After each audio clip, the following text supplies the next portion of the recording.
Salut à tous, on se retrouve pour l'épisode 2991 du Zap Image. On commence aujourd'hui en ce mercredi 10 juillet tout d'abord avec l'Euro bien évidemment. Hier soir il y avait la première demi-finale entre l'Espagne et l'équipe de France. Score final 2-1 pour les Espagnols. Hier les gars en fin de vidéo j'ai donné mon prono, j'ai dit 2-1 mais pour la France. J'ai un bon score mais pas la bonne équipe qui s'imposait. Donc félicitations à l'Espagne parce que l'Espagne pour moi mérite totalement sa qualification. La France mérite totalement son élimination en demi-finale. Donc les buteurs, Lamine Yamal, Dani Olmo côté espagnol et buteur côté français. Kolo Muani, un but dans le jeu. Le premier quand même dans cet Euro en demi-finale. Donc voilà, déjà l'équipe de France, on se demandait déjà comment ils avaient fait pour sortir des poules. Ça avait déjà été un miracle d'accéder aux demi-finales et logiquement, cette équipe de France, les gars, s'est fait éliminer. C'est dommage, surtout pour l'Allemagne, les gars, en quart de finale, parce que Allemagne-Espagne, je pense que ça a été une finale avant l'heure. Quand on voit le niveau de l'équipe de France hier, l'Allemagne avait posé beaucoup plus de soucis aux Espagnols lors du quart de finale que le souci qu'a posé l'équipe de France à l'Espagne, parce qu'ils ont quasiment rien proposé hier les Bleus. À part les 20 premières minutes, on était même plus proche du 2-0 que du 1 partout. Mais voilà, il y a eu ce sublime but de Lamine Yamal qui a remis l'Espagne dans le sens du match. Puis après, voilà, Dani Olmo, quelques minutes après, a su donner l'avantage. Donc après, ça n'a pas été une Espagne non plus monstrueuse. Regardez les stats, les gars. Bon, l'Espagne, possession de balle, d'accord. Mais seulement 6 tirs pour l'Espagne, 2 tirs cadrés, 2 buts. Voilà, ultra efficace. Mike Maignan, 0 arrêt. L'équipe de France a eu plus de tirs, à 9 tirs, 3 tirs cadrés. Mais à l'image de cet Euro, l'équipe de France a eu quand même pas mal de tirs. Pas mal d'occasions. Voilà, ça à côté, les gars. Quand je pense à l'occasion de Mbappé en toute fin de match, les gars, il arrive dans la surface et il t'envoie une frappe qui passe 15 mètres au-dessus des buts. C'est pas possible, bien sûr. Bon, il n'y a pas qu'Mbappé, mais lui, les gars, on va en parler juste après parce que ça a été un flop total sur ce championnat d'Europe des nations. Mais cette équipe de France, pour revenir globalement sur l'équipe, c'est une équipe qui a été dépassée et c'est surtout une équipe. Pour commencer, dépassé et là démasqué à l'image de Kylian Mbappé qui a joué sans son masque. Mais la une aujourd'hui du journal L'équipe, voilà, c'est démasqué. Et les Bleus n'auront fait illusion qu'une dizaine de minutes. Le temps pour Randal Kolo Muani d'ouvrir le score sur un centre de Kylian Mbappé sans son masque. L'Espagne a ensuite surclassé la France. Bon, peut-être pas non plus surclassé parce que voilà, les stats, les gars. Puis même dans l'ensemble du match, surclassé, c'est-à-dire qu'il y a eu, ils ont marqué plus de buts, plus d'occasions, tout ça. Il y a eu seulement 2 tirs cadrés, 2 buts de l'Espagne. Mais ils ont été meilleurs que l'équipe de France. Voilà, ça c'est sûr et certain, là il n'y a rien à dire. Donc malgré une place dans le dernier carré de cet Euro, donc laisse un goût amer, bien sûr. Oui, demi-finale de nouveau a été atteint. Mais voilà, sortir comme ça, et surtout à l'image de la compète où l'équipe de France n'a pas bien joué. Voilà, donc voilà, elle reste amère, elle reste là, on peut dire. Cette élimination, mais logique, il n'y a rien à dire. Logique totale. Donc la France est éliminée du coup de cet Euro et on va parler tout d'abord. Bon, il y en a pas mal qui sont fautifs, les gars, sur cet Euro. Il y en a qui n'ont pas été à la hauteur. Et le coach n'a pas été à la hauteur. Oui, c'est pas lui qui joue, mais c'est lui qui met les joueurs sur le terrain. Depuis quasiment le premier match, les gars, il y a pas mal de pour ceux qui me suivent tous les jours, vous savez, les gars, pas mal de matchs. Je dis, qu'est-ce qu'il fait, lui, sur le terrain? Pourquoi lui, il est remplaçant et pourquoi il ne joue pas? Voilà, ça a été un gros point d'interrogation, le coaching de Didier Deschamps sur cet Euro. Et tout d'abord, bon, il est réaliste, l'Espagne a été supérieure dans la maîtrise. Donc il a dit l'Espagne nous a posé des difficultés. Elle a été supérieure dans la maîtrise, même si on a essayé jusqu'au bout. Bon, quand il dit on a essayé jusqu'au bout, je trouve pas, il n'y a pas eu de grosses occasions de l'équipe de France, j'en vois pas. Il y a eu surtout beaucoup de tirs hors cadre comme d'habitude. C'est l'équipe qui avait donné la meilleure impression. Elle a montré toutes ses qualités. Oui, là je suis d'accord sur ce qu'il dit, que l'équipe espagnole c'était la meilleure équipe depuis le premier match de l'Euro. Et ils méritent leur place, bien sûr. En finale, Deschamps, les gars, assume ses responsabilités. La responsabilité, c'est la mienne. Leur fin de saison a été difficile et je rappelle que Kylian a eu un traumatisme au nez. Bon, après, s'il n'était pas apte à jouer, Mbappé, un traumatisme, oui, il faut le dire qu'il n'était pas à 100% à cause de son nez cassé, mais il ne jouait pas alors. S'il ne se sentait pas, il disait, je ne me sens pas. Je préfère que tu laisses ma place à quelqu'un d'autre, qui aurait certainement beaucoup apporté, je pense à un Barcola ou un Coman, que de jouer. Il faut arrêter de remettre ça sur le nez de Mbappé. Cette élimination. Bref, au final, nous avons été en dessous. Je ne vais pas chercher d'excuses contre l'Espagne, même si nous avons poussé jusqu'au bout. Non, là, je ne suis pas du tout d'accord. Quand il dit qu'on a poussé jusqu'au bout, c'est non, les gars. C'est non. Les 20-30 dernières minutes, je me demandais ce qui se passait. Deschamps, c'était quoi à la mi-temps? Il leur a dit, on garde le 2-1, les gars, c'est bien. On va essayer juste de pousser peut-être dans les 5 dernières. Non, tu n'as même pas poussé dans les dernières minutes du match. Souvent, les gars, quand tu es mené d'un but, que tu peux toujours revenir, voilà, tu as quand même des grosses occasions à la fin. Tu sens que tu peux revenir ou non. Là, tu ne sentais pas du tout, les gars. Il n'y avait aucun pressing, rien du tout. Quand il dit ça, il ment tout simplement, Didier Deschamps. Donc mes joueurs n'étaient pas tous à 100%. Bon là, il revient sur Mbappé avec son nez, tout ça. Mais voilà, s'il n'était pas prêt à jouer, il sort tout simplement. Voilà, Mbappé, les gars, j'aurais été Deschamps. À l'heure de jeu, tu le sors. 60e, il est nul comme les matchs précédents, tu le sors. Voilà, même c'est le capitaine, rien à faire. Deschamps, les gars, rend hommage à Giroud. Il a dit il est déçu comme tous les autres joueurs. C'est le dernier qui reste depuis mes débuts. Il a eu beaucoup de bons moments, aussi quelques passages plus difficiles. Il est un exemple de longévité, de sérieux et de professionnalisme. Même s'il a eu un peu moins de temps de jeu à 7 euros, il était à fond avec le groupe et il fait partie des leaders. J'ai envie de lui dire bravo et merci. Ce qu'il a pu dire sur Olivier Giroud. Et Deschamps, tiens, bien sûr, il a été questionné sur son avenir, les gars. Qu'est-ce qu'il va faire Deschamps, les gars? On ne sait pas si on peut l'appeler ça un flop ou non, les gars, 7 euros, parce que tu atteins quand même la demi-finale. C'est vrai que tu aurais été éliminé dès les huitièmes de finale contre la Belgique. Oui, ça aurait été un flop. Mais tu atteins les demi. Mais vu le jeu proposé de l'équipe de France, tu te dis aussi que c'est quand même un flop. Ce championnat d'Europe des Nations, surtout au vu proposé. Et quand on voit l'effectif, bien sûr, côté français, il a dit « Oh, vous êtes redoutable, aux journalistes. Il faut poser la question à mon président. Là, je viens de perdre une demi-finale. Moi, je vous respecte. Essayez de respecter un petit peu les personnes qui ont de la responsabilité. » Voilà, il dit qu'il faut le respecter, oui, bien sûr, il n'y a pas de souci. Mais les gars, quand en gros tu lui poses une question sur son avenir, les gars, il botte en touche directement. Pour lui, les gars, il veut rester en place du côté de l'équipe de France pendant je ne sais pas combien de temps. Bon, on va en parler, tiens, on va en parler juste là. Bon, regardez, le bilan de Deschamps à la tête des Bleus. Donc, c'était son 6e grand tournoi. On parle de Euro et Coupe du Monde. Bon, il y a une victoire finale, bien sûr, en 2018, où il a gagné, bien sûr, la Coupe du Monde. Et il y a eu des échecs, les gars. Donc, correct, cet Euro, on va dire correct, mais indigeste. Voilà, tu atteins les demi, donc c'est plutôt correct.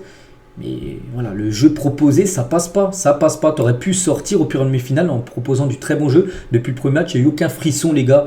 Voilà, il n'y a aucune émotion, les gars. L'équipe de France, dès le premier match contre l'Autriche. En 2022, une nouvelle épopée où tu vas loin, mais inachevé. Tu perds en finale, tu ne gagnes pas. On retient, n'oubliez pas les vainqueurs. Donc en 2021, trou fatal, mais pas que. En 2021, c'était le 8e de finale, éliminé contre la Suisse. Donc en 2016, de la joie jusqu'au cauchemar. Encore, on peut dire une nouvelle épopée où tu atteins une finale, mais tu gagnes pas. Tu perds contre le Portugal.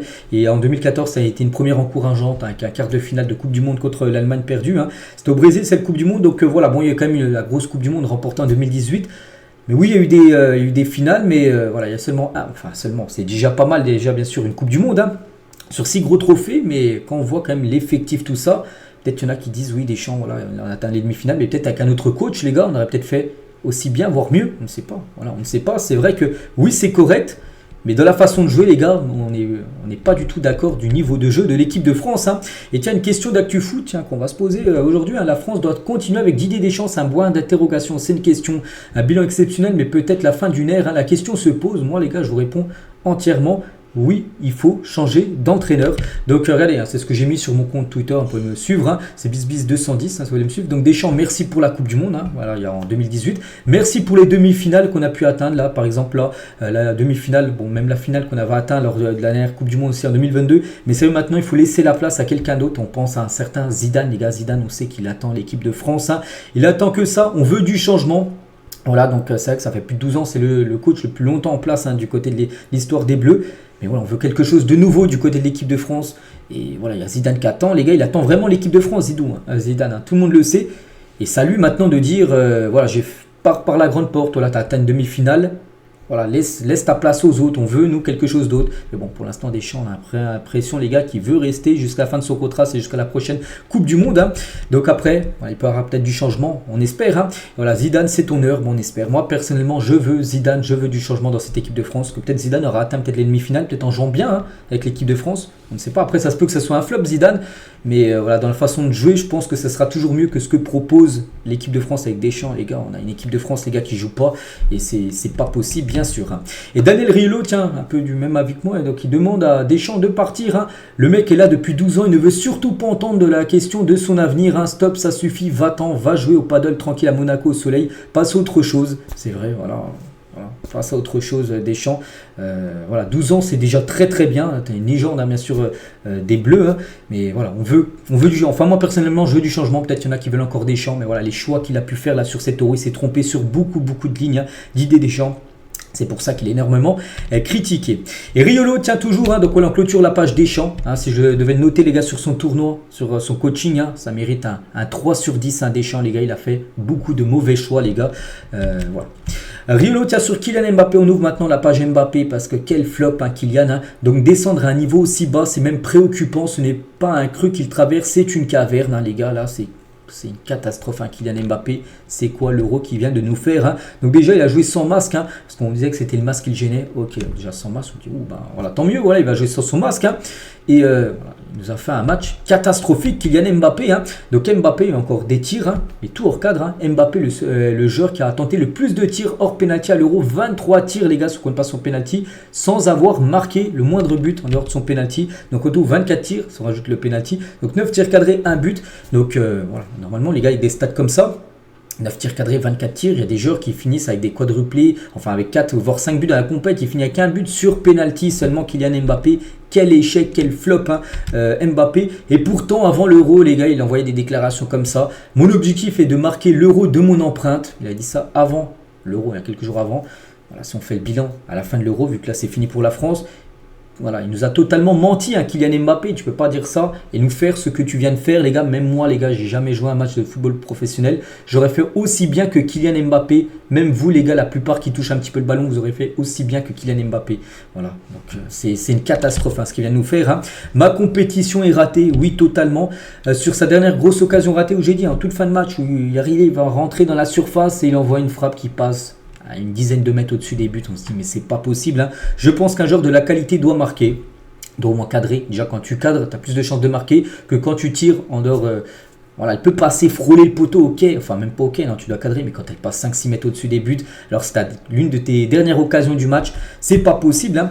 Et Mbappé, il a dit, j'avais l'ambition d'être champion d'Europe et de faire un bon Euro, je fais ni l'un ni l'autre, hein, c'est vrai, hein, on se souvient de sa Coupe du Monde qui a été bonne, mais voilà, hein, c'est quand même le capitaine, les gars, de l'équipe de France, hein, c'est un leader des Bleus, et l'Euro qui vient de nous sortir, les gars, c'est une honte. Hein. Le football, c'est soit t'es bon ou t'es pas bon, j'ai pas été bon, rentre à la maison, oui, hein, voilà, et il le sait, hein, qu'il n'a pas fait un bon Euro, mais de toute façon, il peut le dire que ça, il peut pas dire oui j'ai été correct tout ça, non. Sinon, déjà que là il se fait énormément critiquer Mbappé par rapport à ce qu'il nous a montré. Et voilà, il est réaliste, hein, par rapport à son niveau, les gars, qui est très très inquiétant. Et voilà, où est passé ce Kylian Mbappé, hein, qui est à la Coupe du Monde. Et là, sur cet Euro, les gars, c'est le jour et la nuit, hein, Kylian. Hein. Et tiens, une question qu'on peut se poser, les gars, sur Instant Foot. Hein. Mbappé a-t-il le niveau des titulaires au Real Madrid actuellement? Hein, quand on voit les joueurs, des Vini, des Bellingham, des Rodrigo, tout ça, mais c'est bien meilleur que Kylian Mbappé actuellement, oui ou non? Bah non, les gars, actuellement, il n'est pas titulaire du côté du Real Madrid. Hein. Donc j'ai bien envie de voir, voilà, il va falloir vraiment qu'il monte son niveau, hein, Kylian, parce que là, le niveau qu'il a, les gars, c'est seulement un remplaçant, hein, du côté du Real Madrid. Hein. C'est vrai qu'il n'a pas du tout impressionné. En plus, hier, c'était contre l'Espagne. Il y a le Real Madrid, donc il y a beaucoup de fans espagnols qui ont suivi le match de Kylian Mbappé. Donc de se dire, voilà, c'est bon, peut-être on espère qu'il va se réveiller, mais voilà, c'est très inquiétant son niveau. Hein. Et Mbappé, j'espère que tu vas perdre ton brassard. Voilà, c'est ce que j'ai mis aussi sur mon compte Twitter. Hein. Tu le mérites pas, 0. C'est vrai que normalement, capitaine, tu donnes tout ça. Mbappé n'a pas tout donné, les gars. Hein, c'est dit qu'il a tout donné, les gars, ce serait un mensonge. Hein. Donc, il ne mérite pas ce brassard de capitaine. Ni Griezmann ne mérite pas non plus, en vue de l'Euro qu'il a fait. Je ne sais pas, tu le donnes à Mike Maignan, par exemple. Voilà, qui a tenu, quand même, bon, malgré son match qui a été moyen hier à Mike Maignan, avec 2 tirs cadrés, il prend 2 buts. Voilà, il y a d'autres joueurs qui méritent plus le brassard que Kylian Mbappé. Et Mbappé, bon, bref. Match catastrophique, mais bon, il a quand même délivré la passe D sur le but de Colomoni, qui fait la passe D. Et record, Mbappé est devenu le meilleur passeur de l'histoire des Bleus, égalité avec Griezmann, 30 passes D. Mais bon, alors on va juste retirer ça du positif de Kylian Mbappé sur cet Euro, c'est qu'il est co-meilleur passeur maintenant de l'histoire des Bleus. Et Mbappé a échangé son maillot avec un joueur espagnol à la mi-temps, voilà ce qu'on a pu retenir. Et aussi pendant le match, enfin quelques minutes du match, il a été interrompu. Donc c'est un supporter qui a envahi le terrain pour prendre un selfie avec Kylian Mbappé au milieu de la pelouse. On va parler aussi de ce joueur, les gars, où on a fini le feuilleton Kylian Mbappé, flop total, les gars. Si je devais le noter sur l'ensemble de son tournoi, un 2 sur 10. Hein. 2 c'est 3, je crois que c'est très mauvais, les en dessous de très mauvais. Hein. C'est un truc fantomatique, on peut dire.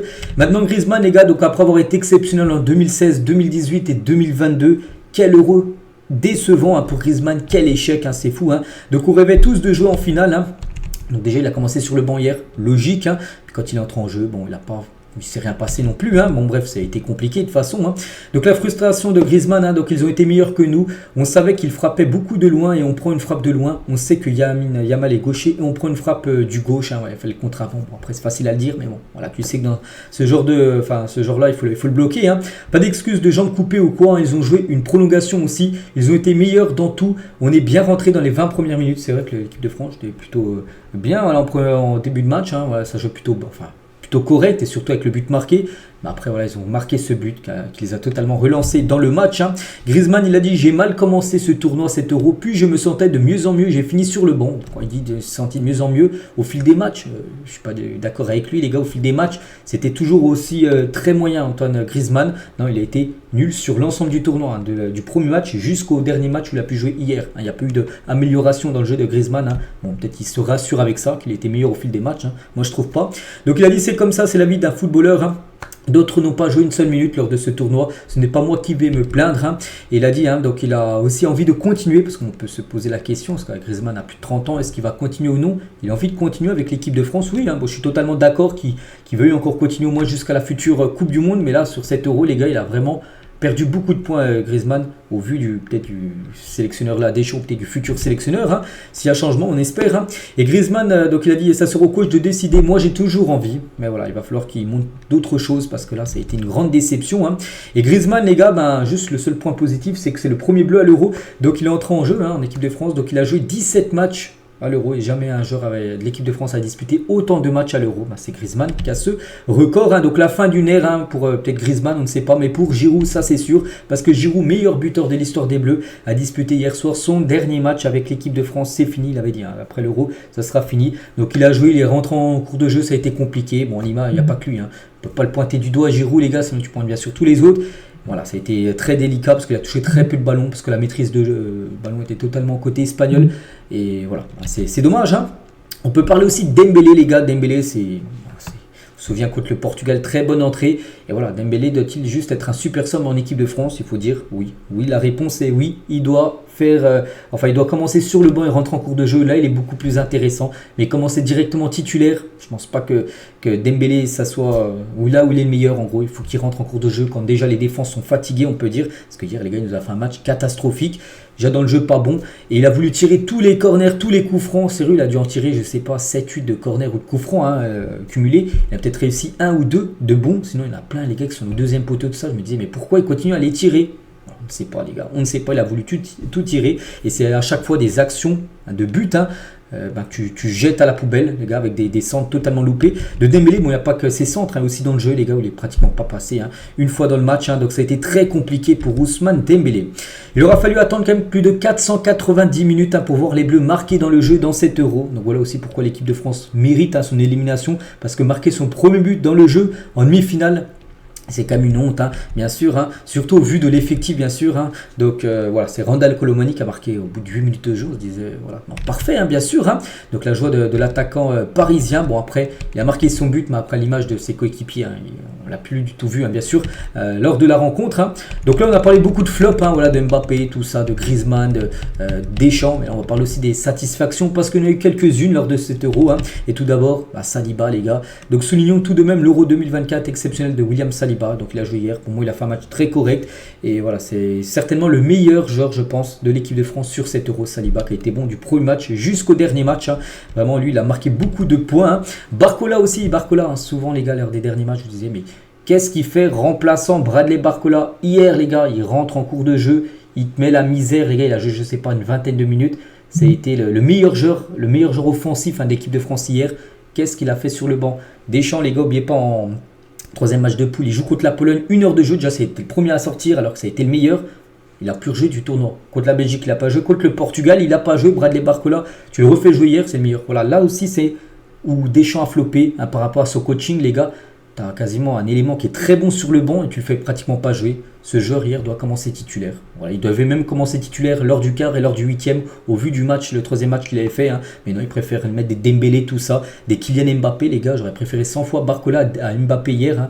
Donc voilà. Lui, en tout cas, il aura marqué des points. C'est dommage parce qu'il a fait une très bonne entrée. Puis il n'a pas assez joué à mon goût. Ça, c'est de la faute de Deschamps, les gars. C'est pour ça, les gars, que Deschamps, je veux qu'il saute à cause de ses choix qu'il a pu faire lors de 7 euros.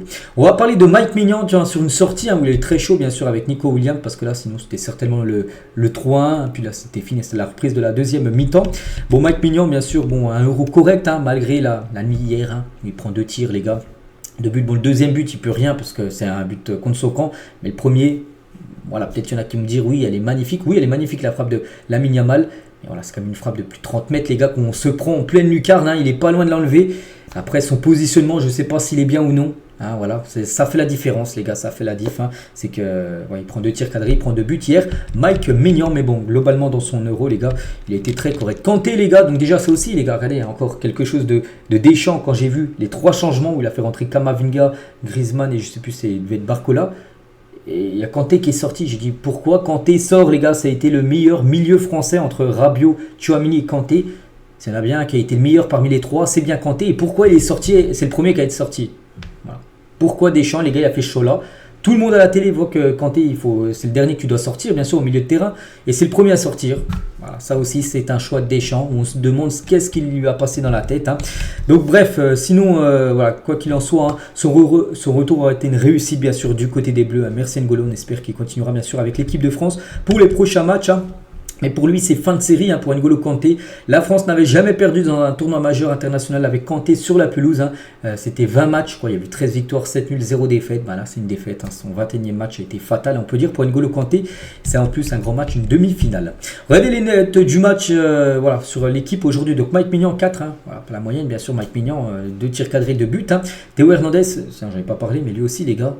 Catastrophique, hein. L'un des pires, hein. Regardez, une note de 2 les gars, une note 2 t'as été nul, hein. Mais nul, donc 2 les gars, vraiment il a pris la foudre hein, par Lamine Yamal, puis même les gars il a rien montré, vraiment très mauvais hein. Saliba, satisfaction, Upamecano, bon plutôt léger voilà, Koundé, bon ça a été un petit peu un cran en dessous hein, par rapport aux autres performances qu'il a fait, mais bon globalement ça a été correct hein. Donc Rabiot, Tchouaméni 3, Kanté 3, Kanté j'aurais mis peut-être quand même plus, pour moi Kanté les gars je trouve que ça a été un match quand même correct, enfin on va mettre 4 ou 5, Kanté 5 pour moi ça a été il a été bien meilleur que Tchouaméni et Rabiot, hein. Je trouve qu'il a récupéré des ballons, il a fait ce qu'il savait faire hein. Alors, je trouve Rabiot et Tchouaméni en dessous de Kanté, bon, voilà, c'est l'équipe qui a mis comme ça. Mbappé il a 3, il mérite 2, hein, voire 1,5. Je sais pas comment il peut avoir 3, Kylian Mbappé, les gars, avec le match qu'il a fait, il a rien fait. Donc Colomboigny, à part une passe D, peut-être, hein, Colomboigny 4 et Dembélé 3. Voilà. En gros, il y a seulement Saliba, Saliba et peut-être Koundé qui ont su être à la hauteur de cette demi-finale. Sinon, les autres, les gars, ça a été fantomatique. Hein. Sinon, globalement, ben, tiens, les joueurs qui n'ont joué aucune minute lors de cet Euro, hein, c'est dommage. Bon, pour les deux gardiens, on s'en doutait. Pavard n'a pas joué. Mendy, c'est dommage. Hein. Ferland Mendy, les gars, il aurait pu peut-être rentrer en cours de jeu hier, parce que le Théo Hernandez, à l'heure de jeu, il n'est pas dehors son match. Bah, tu le fais jouer, hein, Ferland Mendy. C'est dommage. Jonathan Klaus, Konaté, Zeremri. Bon, après les autres, plutôt logique. Donc voilà, les joueurs qui n'ont pas joué une seule fois avec l'équipe de France sur cet Euro. Et tiens, maintenant, c'est l'heure du bilan. Hein, voilà, rapidement, je vais vous faire ça. Donc, le meilleur joueur pour moi de l'équipe de France, je partirais sur William Saliba, c'est mon choix perso. Hein. Donc Saliba, le moins bon joueur, hein, donc je partirais sur Kylian Mbappé. Hein, pour moi, ça a été le plus mauvais. Hein. La bonne surprise, je partirais sur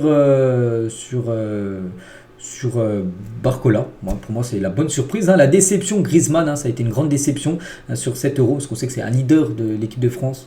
Voilà, il n'a pas été bon. Et les joueurs qui auraient mérité le plus de temps de jeu, Barcola, je partirai encore sur Barcola. Donc voilà, hein, ce que je mettrais sur cette équipe de France. Et on bascule maintenant sur l'Espagne, parce que là, on n'a parlé que côté français. Bon, on va parler bien sûr de cette très belle équipe espagnole. Donc l'Espagne est en finale de l'Euro, malgré qu'ils n'ont pas fait une énorme demi-finale. Hein, je dis, 6 tirs dans le match seulement, 2 tirs cadrés, 2 buts. Ils ont été efficaces, les Espagnols. Et surtout, si on regarde l'ensemble, hein, ce qui nous ressent du match, les gars, ben, ils ont été supérieurs aux Français et de loin, tout simplement. Hein. Donc, finale pour eux. Hein, donc, dimanche, ils seront en finale. Et on va parler de ce joueur, cet extraterrestre. Hein, pour ceux qui me suivent depuis longtemps, les gars, je fais des vidéos tous les jours sur l'actu du foot depuis, je sais pas, 7-8 ans. Et j'en parlais déjà, parce que là, il a 16 ans, mais déjà, il y a 4-5 ans, je parlais, regardez, attention, au Barça, les gars, il y a un joueur vraiment qui sort du lot, ce qui passe, c'est un futur crack, hein, un énorme talent. Lamine Yamal, quand il avait 12-13 ans, je l'en parlais déjà dans mes vidéos, et quand je vois maintenant ce qu'il apporte à 16 et 17 ans, tiens, ça va être dans 3 jours, là, samedi, c'est quand même incroyable, hein, ce joueur qui gagnera. Hein, voire plusieurs ballons d'or, hein, ça c'est sûr. Hein. Bon, c'est Lamine Yamal, le meilleur joueur du match, et c'est lui, les gars, qui a changé le match, hein, parce que là, il y avait un 0, et l'Espagne n'était pas bien, hein, parce qu'on était plus proche, je vous ai dit, hein, du 2-0 que du 1 partout. Et Lamine Yamal a fait ça. Il a fait une frappe à plus de 25-30 mètres. Hein, il s'est parti en pleine lucarne, les gars. Quel but hein, de Lamine Yamal. Voilà, rien à dire après l'équipe de France. On peut avoir Rabiot, les gars qui n'étaient pas au contact. Il ne fallait pas le laisser tirer. Bon, oui, c'est facile à dire. Et voilà, c'est des footballeurs professionnels, ils le savent, hein, qu'un joueur, s'il se met sur son pied gauche, tout ça, il faut vite. Hein. Puis t'es trop loin, t'es trop loin du marquage, en gros, de Lamine Yamal. Et du coup, sublime but. Hein, regardez, hein, Konaté, Klaus, les gars, hein, ils ont tous, enfin, sur le banc, quand ils célèbrent, bien sûr, hein, Lamine Yamal. Regardez Pedri, les gars. Hein, Pedri, tiens, qui était forfait pour le match, mais était choqué, bien sûr. Hein. Et voilà, Lamine Yamal qui a célébré avec tous ses coéquipiers espagnols après ce sublime but. Il n'y a rien à dire. Hein, c'est un magnifique but. Hein. C'est lui qui a remis l'Espagne dans le bon sens. Hein. Il n'y a pas eu ce but-là. J'aurais bien voulu voir comment ça serait passé, mais il y a eu ce but-là, et c'est mérité pour lui. Hein. Et 16 ans et 362 jours, et c'est simple, hein, en égalisant face aux Bleus, Lamine Yamal est devenu le plus jeune joueur de l'histoire à marquer dans une grande compétition internationale, Euro ou Coupe du Monde. Hein. Voilà, c'est le plus jeune. Donc lui, là, c'est vrai qu'il a pas mal de records. Et regardez, il est même devenu le plus jeune joueur à participer à une demi-finale d'un tournoi majeur. Il bat le record établi par un certain Pelé lors de la Coupe du Monde 1958 à 17 ans et 244 jours. Il fait quasiment mieux de 1 an. Plus jeune, on peut dire, Lamine Yamal est titulaire lors d'une demi-finale d'une grande compétition, soit une Coupe du Monde, soit un Euro. Donc incroyable, bien sûr. Lamine Yamal, et c'est que Lamine Yamal, seulement 16 ans, 17 ans là dans 3 jours. Donc sur cet Euro, donc jouer un match à l'Euro tout d'abord, marquer à l'Euro, effectuer 3 passes D, un meilleur passeur D, n'oubliez pas, sur cet Euro les gars. Jouer une demi-finale d'un tournoi majeur, il va jouer une finale d'un tournoi majeur, il va peut-être gagner, on ne sait pas la compète. Et pour l'instant, c'est le grand favori pour être élu le meilleur joueur de l'Euro à seulement 16 ans. Ce serait historique bien sûr, il sera peut-être meilleur jeune joueur et meilleur joueur tout court de cet Euro. Lamine Yamal, on ne voit pas qui d'autre pourrait le remplacer, parce que, enfin gagner ce titre là devant lui, parce que tellement qu'il est impressionnant. Et c'est fou les gars, parce que Lamine Yamal a seulement 2 ans de plus que Cristiano Junior, le fils de CR7, et 4 ans de plus que Thiago Messi, donc les fils bien sûr des deux GOAT. Donc il est dans leur, c'est peut-être l'air on peut dire, mais voilà, est-ce que le fils de Ronaldo et le fils de Messi feront pareil que leur père on ne sait pas. Et Lamine Yamal, lui, en tout cas, c'est la nouvelle génération. Et lui, il arrive en grande puissance. Et Lamine Yamal, donc, c'est 13 matchs, c'est 3 buts et 7 passes D déjà avec l'Espagne. Donc, c'est un titulaire indiscutable du côté de l'Espagne et du côté du Barça. C'est quand même incroyable, quand même, ce joueur. Et le Barça a perdu Léo Messi, mais retrouve un autre génie en la personne de Lamine Yamal, formé à la Masia, le centre de formation. On comprend pourquoi le PSG a proposé, tiens, il y a quelques jours, les gars, plus de 250 millions d'euros au Barça pour s'offrir ce joueur, les gars. Il n'a pas de prix, ce joueur. Bien sûr, du côté du Barça, hors de question de lâcher cette pépite. Et Lamine Yamal, 16 ans, a pris le football à Kylian Mbappé ce soir. C'est qu'il y en a un qui a rayonné et l'autre qui a totalement sombré lors de cette rencontre. La preuve, Lamine Yamal, les gars, dans le journal de l'équipe aujourd'hui, c'est 8 sur 10. C'est très bon match de Lamine Yamal. Et Mbappé, on a parlé tout à l'heure avec une note de 3. C'est un Mbappé fantomatique. Et Lamine Yamal, quand il a marqué face aux caméras, parlez maintenant, parlez. Voilà, donc en gros, c'est quoi ça Donc ma célébration, parlez maintenant, il a dit, c'était pour la personne qui se reconnaîtra. Et c'est Rabiot. La veille du match, Rabiot en conférence de presse, il avait dit pour jouer une finale d'Euro, il faudra en faire bien plus que ce qu'il, en parlant de Lamine Yamal, a fait jusqu'à présent. Et en gros, voilà, Lamine Yamal, quand il a dit il se reconnaîtra, ma célébration, en gros, c'était destiné tout simplement à Adrien Rabiot qui avait un peu dit voilà, il devra en faire plus contre nous, l'équipe de France, s'il veut atteindre la finale. Voilà.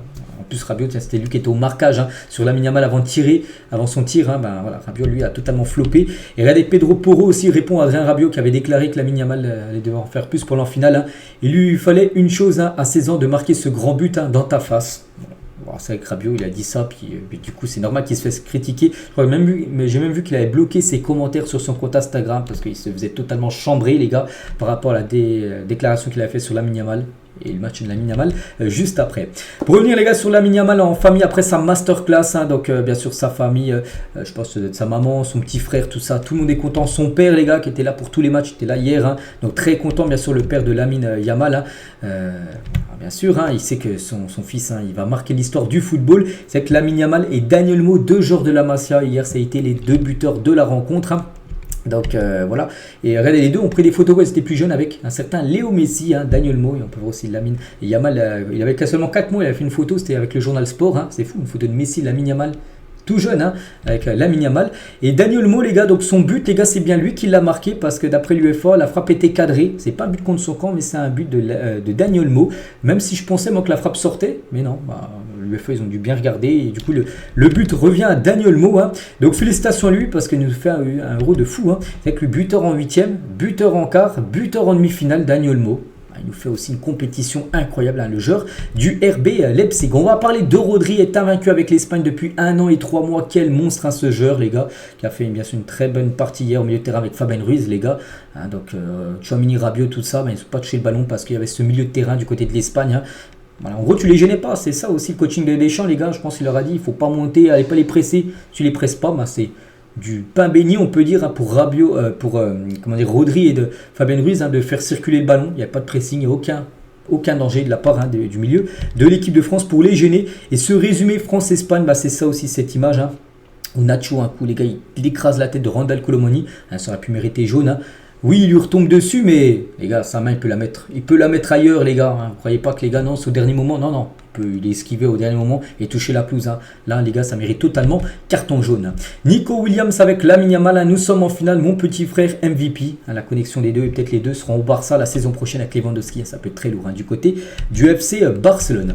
On va parler de Morata. A été taclé par un stadier tentant d'évacuer un intrus sur la pelouse. Un supporter qui est rentré. Et en gros, il y a un stadier qui a glissé et il a heurté le genou de Morata. Et Morata, on ne sait pas. Pour l'instant, incertain pour la finale. C'est fou. Imaginez, les gars, il se fait blesser par un stadier hier, donc on verra, on saura là beaucoup plus dans les prochaines heures. Et concernant cette rencontre, donc ça a été un carton d'audience diffusé sur TF1 hier soir, donc ça a réalisé une très forte audience, j'ai vu l'audience, ça a été plus de 16 millions de Français qui ont regardé le match, c'est le record de l'année, donc voilà, 16 millions de personnes ont vu ce match, pas non plus honteux l'équipe de France, mais voilà, sans envie tout simplement, des bleus à l'image tout simplement de l'Euro de l'équipe de France. Donc voilà les gars ce qu'il y a à dire sur ce long débrief de ce France-Espagne à 30 minutes, mais bon, il y a énormément de choses à dire. Donc voilà, l'Espagne, première nation, est qualifiée. Et ce soir, on connaîtra l'autre équipe qui atteindra la demi-finale. Ça sera un Pays-Bas-Angleterre. Deux équipes, les gars, qui déçoivent. On parle beaucoup de l'équipe de France. Et l'Angleterre, les gars, ça déçoit. Les Pays-Bas qui ont fini troisième de la poule, ça déçoit aussi énormément. Mais bon, ils vont s'affronter pour une place. Donc Dortmund, les gars, ça sera dans le stade de Dortmund ce soir, 21h. Le coup d'envoi, le match est diffusé sur M6. Cette rencontre. Voilà ce qu'elle va dire sur l'Euro. On bascule rapidement aussi sur la Copa América parce que la nuit dernière, il y avait également la première demi-finale entre l'Argentine et le Canada. Même résultat que lors du match d'ouverture. Il y a eu 2-0 pour l'Argentine lors du premier match de cette Copa. Là, c'était une demi-finale, pareil. 2-0. Alvarez et Léo Messi ont été les deux buteurs de la rencontre. Les statistiques, regardez, c'est pareil les gars. 11 tirs pour les deux équipes, 4 tirs cadrés. Pareil pour les deux équipes, mais l'Argentine était plus efficace que les Canadiens. Et du coup, l'Argentine accède à la finale de cette Copa América. Félicitations bien sûr à cette sélection, les gars. L'Argentine s'est qualifiée cette nuit pour une troisième finale consécutive de Copa América. L'Albiceleste peut réaliser le doublé après avoir déjà remporté en 2021. Et c'est vrai qu'actuellement, il marche sur l'eau. La meilleure nation au monde actuellement, l'Argentine, il n'y a rien à dire. Ils ont gagné la dernière Coupe du Monde. Copa América 2021, Coupe du Monde 2022, peut-être Copa América 2023. Là, ils sont en train de tout... S'ils gagnent, là dans quelques jours, ils sont en train de tout rafler, on peut dire, cette équipe. Donc Léo Messi, le meilleur joueur du match. Moi, j'ai pas vu le match, il était à 2h du matin, coup d'envoi. Mais bon, si on le voit avec ce prix-là, c'est qu'il a dû faire bien sûr une grosse performance. Le joueur Léo Messi, donc auteur du deuxième but en reprise de deuxième mi-temps, ce qui a enterré, on va dire, les espoirs du Canada. Et Léo Messi, c'est simple, il n'a toujours pas inscrit de but en Copa América. Enfin, un but inscrit, et il vient d'inscrire un but dans 6 Copa América différents, 2024, 2021, 19, 2016, 2015 et 2007. Voilà, cette compétition qu'il a souvent disputée, c'est que la Copa América, contrairement à l'Euro, tu as plus de chances de la remporter, parce que par exemple, 2015, 2016, des fois c'est tous les ans, des fois c'est tous les 2 ans, des fois c'est tous les 3 ans, des fois tous les 4 ans, c'est pas le même rythme que ça, alors que l'Euro c'est tous les 4 ans, donc voilà, c'est plus compliqué bien sûr, pour ça que Messi...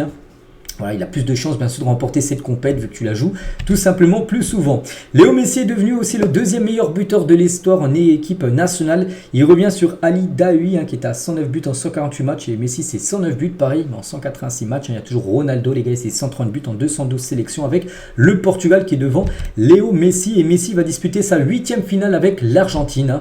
Donc voilà, pour l'instant 2 victoires. Bon, il y a les Jeux Olympiques aussi que tu peux mettre en 2008. Donc voilà, pour Messi c'est vrai que pourtant il avait pris sa retraite en 2016 ou 2015, je sais plus, mais il est revenu et depuis bien sûr il enchaîne les trophées on va dire avec l'Argentine et peut-être à nouveau là d'ici quelques jours. L'autre buteur c'est Julián Alvarez, c'est lui qui a inscrit le premier but de cette rencontre, encore un but pour l'attaquant de City. N'oubliez pas qu'il joue là la Copa. Il est autorisé à jouer les Jeux Olympiques. Il sera avec l'Argentine là, dans quelques jours pour jouer bien sûr cette compétition qui aura lieu en France. Rodrigo De Paul, qui a une petite photo de Rodrigo De Paul, qui était tout content bien sûr à la fin de la rencontre. Et Angel Di Maria qui va jouer son dernier match avec l'Argentine de sa carrière. Lors de la finale, il a dit je ne suis pas prêt pour mon dernier match avec l'équipe nationale. Mais il est temps. Quoi qu'il arrive en finale, je pense que je peux partir par la grande porte. J'ai tout donné. Il dit que il espère bien sûr la victoire, mais même s'il y a une défaite, il aura tout gagné en gros, Copa América, Coupe du Monde, tout ça. Donc voilà, ce sera son dernier match avec la sélection d'Argentine. Angel Di Maria. Martinez, qui n'a pas eu trop de boulot à faire. Bon, il y a eu 4 arrêts, ok. Mais contrairement au tour avant où ils avaient chaud, ils étaient passés au tir au but, où il a fait quand même 2 arrêts lors de la séance. Donc Martinez aussi avec sa nouvelle coupe de cheveux. Concernant Alphonso Davies, le joueur canadien le plus connu, donc il n'a même pas fini le match parce qu'il a été remplacé. On espère que ça ne soit pas trop grave, il a été blessé. Le joueur du Bayern Munich. Du coup, cette cette Copa América, première affiche, donc, enfin première équipe qualifiée, l'Argentine. Donc ça sera soit contre l'Uruguay, soit contre la Colombie. C'est la nuit prochaine ce match, on a hâte de voir ça. L'Uruguay, les gars, impressionnant, ils ont tout gagné depuis le début du tournoi. Et la Colombie, les gars, ils sont sur 27 matchs d'affilée sans perdre.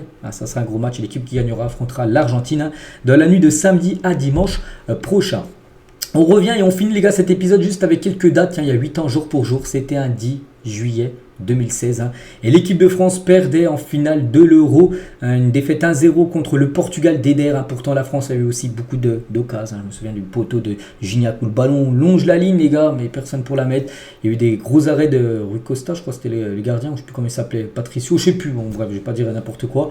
Voilà, ben c'était il y a 8 ans jour pour jour à cette défaite en finale. Il y a 6 ans jour pour jour, là plutôt un jour bon pour l'équipe de France. Umtiti cassait la démarche, il inscrivait ce unique but de cette demi-finale contre la Belgique, victoire 1-0. Et l'équipe de France se qualifiait pour la finale 2018 qui avait été remportée 4-2 contre la Croatie. Toujours avec les jours pour jour, pareil, hein, tiens, cette journée-là, la victoire contre la Belgique de l'équipe de France, mais il y avait aussi la signature officielle de Ronaldo qui quittait le Real et rejoignait la Juventus Turin pour 100 millions d'euros. C'était également il y a 6 ans, jour pour jour. Lucas Hernandez s'engageait il y a 1 an, jour pour jour, du côté du Paris Saint-Germain. Quel bilan faites-vous? Plutôt un bon bilan, bien sûr, malgré sa blessure là. On lui envoie beaucoup de force parce qu'il reviendra en début janvier avec l'équipe de Paris. Et on finit, les gars, cet épisode. On revient sur cette question que j'avais posée tout à l'heure. J'ai un peu répondu, mais vous, qu'est-ce que vous en pensez? Est-ce que l'équipe de France doit se séparer de Didier Deschamps ou Deschamps doit continuer à être le sélectionneur des Bleus? Moi, je vous ai dit ce que je pensais tout à l'heure. N'hésitez pas à mettre vous ce que vous pensez, tout ça en commentaire. Est-ce que il faut du renouveau ou continuer encore avec l'actuel sélectionneur? Donc voilà, les gars, ce qu'il y avait à dire. J'espère que ça vous a plu. Donc bon, ça a été long, bien sûr. Bon, félicitations bien sûr à l'Espagne. Maintenant, l'équipe de France va devoir se focus sur ses prochains objectifs. Un prochain match. Il y a 2 gros matchs. Les 2 prochains, je crois que ça sera l'Italie et la Belgique. Ça sera 2 matchs de Ligue des Nations. Il y a Israël également dans le groupe de la France. Donc voilà. Donc nous, on se retrouve demain, bien sûr. Il y aura l'autre demi-finale à parler de l'Euro et aussi de la Copa América. Bonne journée à vous et à demain.